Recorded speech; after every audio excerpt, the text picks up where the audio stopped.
Hi everyone, welcome to my lecture on predictive maintenance. Today I'll be quickly talking about what is predictive maintenance and how am I going to use it in my work. So of course I want to keep it interactive, so feel free to block me whenever you have questions. And of course I'm not a teacher here, so I'm just sharing what I know so far. Happy to learn more from you guys.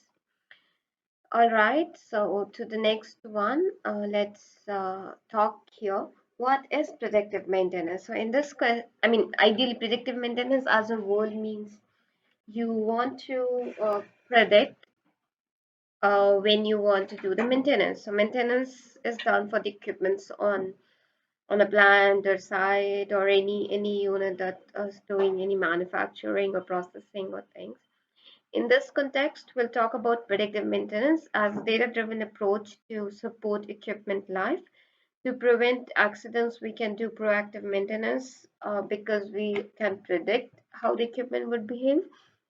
We'll use ML models to predict unit performance.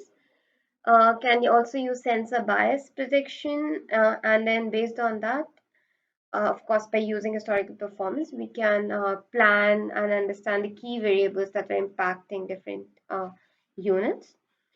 Overall, what predictive maintenance does is it helps you in smart replacement of equipment, recover the revenue that you have lost in the past because of unplanned downtime, or maybe because now you can maintain your equipment properly, you'll recover the value out of it better.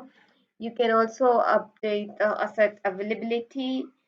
It improves the workforce, lowers the risk of life while operating around the equipment, it decreases service loss, and of course, decreases maintenance plan time and Internet of IoT as well, right? So, one application here that I'm going to talk about is predictive maintenance for downtime, right? So, predictive maintenance can save units from longer downtimes, be it planned or unplanned.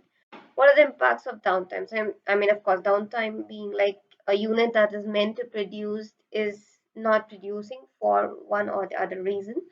One could be you want to do some regular maintenance, other could be it just happened because of some fault somewhere. So it leads to production loss, deferment penalty because you're not able to meet your promised demand. It also leads to a material cost that is left unused or piling up while you are not producing or things like that. It wastes time and effort of the people who are involved in the process.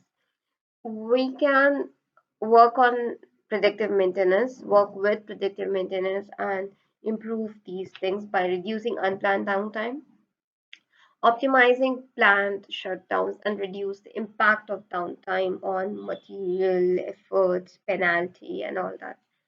So this is a quick one for now. Hope to see you again. Thank you.